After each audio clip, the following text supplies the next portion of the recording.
Good morning, everybody. I'm Pam Perry. I'm a master gardener here in Maricopa County, and I manage the demonstration vegetable garden at the Cooperative Extension Office. I garden at home, and I've been gardening since I was small, so every place I've moved has been an adventure. And I have discovered that spring here in the Phoenix area, including Peoria, is a roller coaster ride. It is short, it is fast, it's got highs and lows, and it's over before we know it.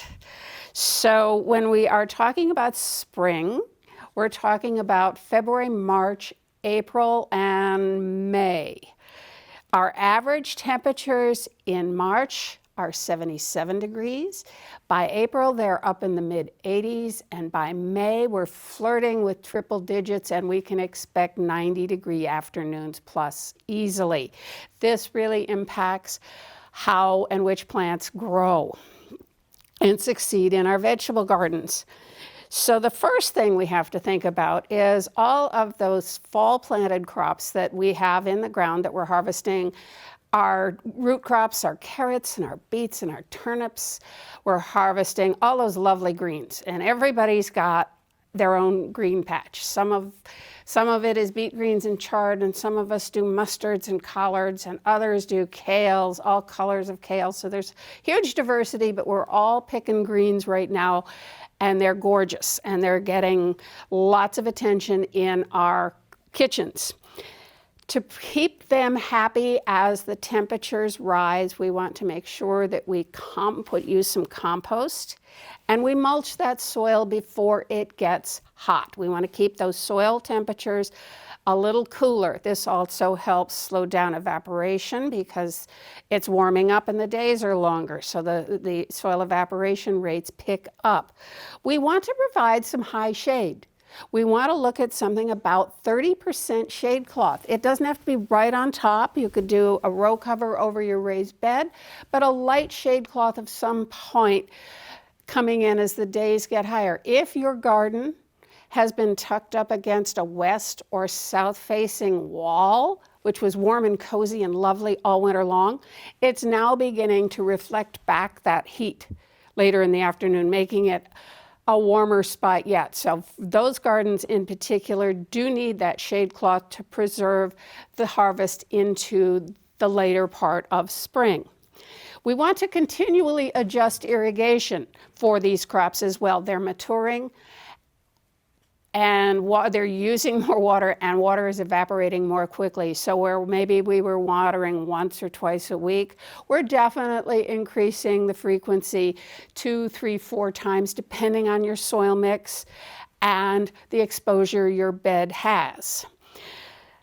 As we harvest, we pick those broccolis and we take the remains of that plant off to compost. We can do our soil prep as we harvest so that the next crop, when we get around to planting it, all we have to do is plant. Soil prep universally is a couple of inches of compost and a small amount of a balanced fertilizer dug in 12 inches deep, thereabouts, into that spot. If you do your soil prep as you harvest out your crops, you don't have a big project to do, and you have everything ready to rock and roll when you bring home the next collection of seeds and plants to plant. The next step is determining which of those spring planted crops that you want to have in your garden. And our spring planted crops include the Solanaceae family, tomatoes, peppers, eggplants. It includes the cucurbits, the melons, the cukes, and the squash, and some beans. And those are the top 3 general areas that we're looking at planting. So we want to figure out when to plant these guys. When are they going to be most successful? So we take a look at a vegetable planting calendar. They come, this one's pretty. My volunteers made it for me, but it does give you a visual on how much we can plant at various seasons.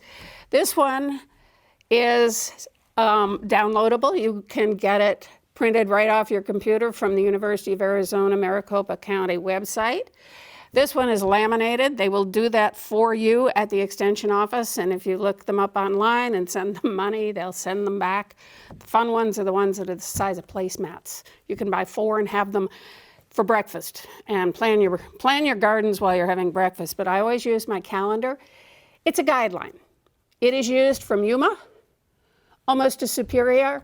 It is used from the Mexican border all the way as far north as Wickenburg and New River. So it's a guideline. It gives us some parameters with which we then go to our gardens. This is a thermometer. I got it at the kitchen store. I got one in the drawer by the oven just like it. This one never goes in the house. And I put this in the soil. We're filming today, it's the 20th of January. I just out of curiosity stuck this in the spot where I'm looking at planting tomatoes. The soil read 55 degrees. This tells me my tomato is going to be happier sitting in that pot for another week until the soil warms up a little bit more. But it gives us a good gauge. And then we use that information with something called a germination chart. And you get this one from the University of California, Sacramento. There will be a link on the slides for this. And you print it off, and it gives you the parameters, the highs and lows, and the best temperatures for seed germination. When the temperature is right, the calendar is right, and the seeds are in your hand, then you can plant seeds and have confidence that they're going to grow within the amount of time suggested on the seed packets. Most things are 7 to 10 days, but some things come up really quick. Others, look at that packet, because things like parsley will take 21 days, I promise. Don't give up. So understand what's on the seed packet. So the other consideration we have, we're urban gardeners. We don't have 40 acres. We have to really weigh the value of the harvest that we're hoping to get from our plants. So sometimes we have to make very determined executive decisions on which crops we're planting and whether we're going to plant the squash that wants to go for 4 miles in all directions, or whether we look for a squash that is going to stay put and produce a crop in a smaller amount of square footage. So those are some of the criteria that we begin to assess as we determine what we're going to plant.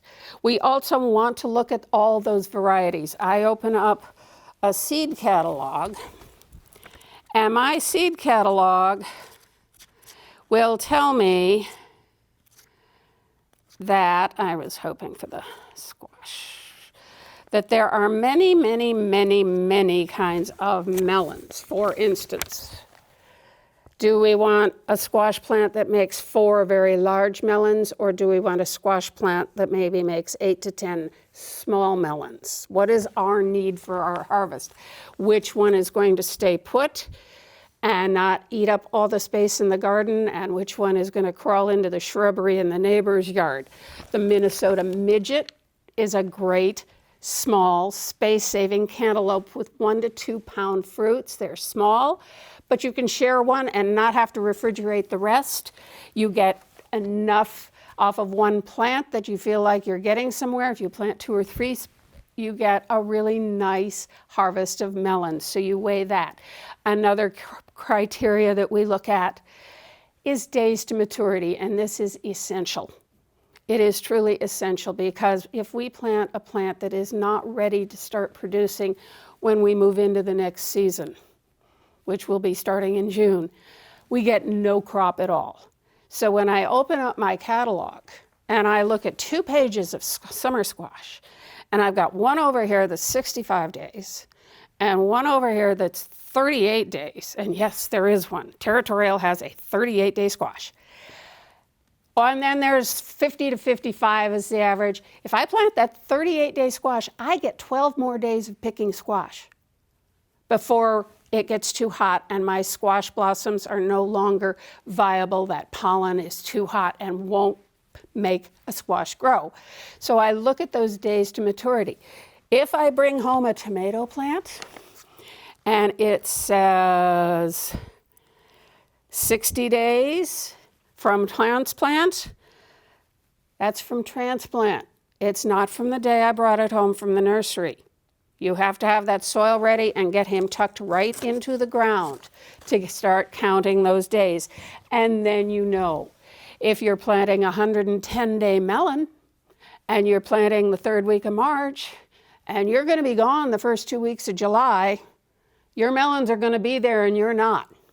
So you have to take a look at those days to maturity and figure out when to expect your crop. You don't want to leave town when the melons are coming on ripe. That kind of is no fun at all. So those are the criteria: the days to maturity, the size of the plants, and the yield are what we're looking at when we're selecting varieties in our garden. As we try different things, sometimes families will agree on which one's the best. Sometimes not so much, so we plant a couple of different varieties just to keep everybody happy. We're going to talk a little bit now about Solanaceae, cucurbit, and the bean families. These are the big ones that we plant this time of year. Solanaceae, deadly nightshade. This is our peppers, our eggplants, our tomatillos, and of course tomatoes. Our frost date is February 14th. But spring is a season of a roller coaster. Those highs can be high, those lows can be lows, and we've seen frost lows into March.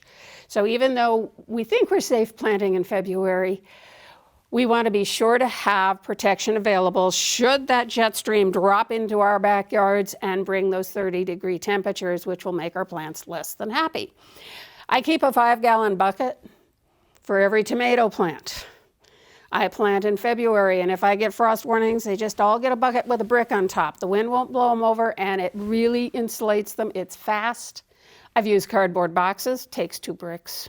They're light. Don't have to worry about pulling huge pieces of frost cloth over these guys. Just a bucket, and then you take it off when the sun comes up and things warm up in the morning. Keep it handy. You may need it the next night. If you're jumping the season, you can keep those buckets handy. We want to select a healthy transplant when we're buying seedlings. So I look at tomatoes, I look at the top. This is a nice, sturdy, stocky little plant, but then I turn him upside down and I take a look at that root ball, and there's beautiful new roots. They aren't winding and tight, and they aren't crawling up around the top and choking him off at the next. The plant has been freshly arrived in the nursery. He's got a tag that gives me instructions. And some of the tags are really cool. They have that little graphic that you can scan on your phone. But if it's a variety you're not familiar with, you can always Google it to find out what the expectations are that that plant is going to need. This is true of all of them. Follow the spacing instructions when you plant your tomatoes. They need elbow room. Looks like you're wasting space, I know, but they grow, I promise. We plant them between mid-February and no later than mid-March. We're looking for, at the most, a 90-day tomato, and if you can find a 60, 70, 80-day tomato, you will get a much longer harvest season and a bigger crop. We look for a determinate tomato, which is a plant that will grow up to a certain size. And when it's just about there, it just covers itself with flowers, and it blooms vigorously, and it will set fruit for about 3 weeks, maybe 4 if the weather's good, and then it will ripen that crop. And by the time we move into late June through early July, you've harvested most of your tomatoes, you've enjoyed them, and the season is going to be over because it's 100 and way too many degrees for tomatoes. We look for plants with disease and pest resistance. Our soils tend to be prone to some soil-borne diseases. It's just part of living in the desert. So if we can find varieties that are resistant, it's one less hurdle the plant has to overcome, challenging us as gardeners. And last but not least, we really want to make sure that we carefully water those plants and don't overwater them. We mulch them as the soils begin to warm up and get a little hotter than they like, so to preserve, just like we did with those cool season crops, preserve that soil temperature and reduce the evaporation from the soil and keep that soil moisture content. Even tomatoes hate going dry to wet. They just want everything very even. Peppers and eggplants, you can plant a little later. If you haven't quite yet got room, they'll go in. You can plant them into early April and they will get established. They will give us small crops in the spring. Most of the eggplants will bear off and on all summer. Peppers hate summer. So any of the bells, any of the Italian, any of the ones from Northern Europe, all get covered with about 30% shade cloth. We do that in end of April, beginning of May. They just hunker down for the rest of the season. But boy, when September comes around and the sun has moved again a little lower in the sky, the peppers take off, and you will harvest peppers all fall long. It's amazing. They really do need to become established in the spring to be really successful. If you're growing tomatillos and you plant one tomatillo, you have a token tomatillo. Tomatillos, unlike peppers and eggplants and tomatoes, which have complete flowers, don't need bees, don't need fussing. They will set fruit from a fully complete flower. Tomatillos need 2 plants or 3 to get that pollination. And if you plant 3, I do mine on 15-inch triangle. Oh, it's a mess. I mean, they make this tangled vine thing going on. But about the time they start ripening, you go out with grocery bags of tomatillos. You can make all the green salsa and all the green chili you could dream of. It's wonderful. If they don't survive the summer, don't take it personally. They've worked really hard. And just compost the remains, and then you have plant space for the summer crops. It's okay. We can let these plants go when they have provided us a good crop. Cucurbits, the cucumbers, the melons, and the summer squash. Really big, big producers for us in the spring. So we get them in. Cukes like 65-degree soil. Melons like 75-degree soil. And the squash actually like it a little bit warmer, even up to 85 degrees for germination. So out comes our thermometer one more time, and we plant. If you plant 5 or 6 seeds within a 2-foot radius, and they come up, pick out the 3 of the sturdiest and eliminate the other 3. I'm sorry, you gotta do it. They don't compete with each other, but when you've got more than one plant, your pollination for the female flowers is much more successful. And all of the cucurbits have both male and female flowers. You'll see that on the slide. We get lots of male flowers before we get the girls. I get lots of calls. I don't have any cucumbers. It's still a little early. The plant is finishing the maturity, and then you start getting the female flowers, but the bees, they know where the pollen is. They've been checking out those boys. So then they hop over to the girl flowers. They're looking for some nectar, and they move that pollen around. If you've got several of each, you get good cross-pollination. You get good fruit to pick from. Pick them small. The plant knows it isn't making seed.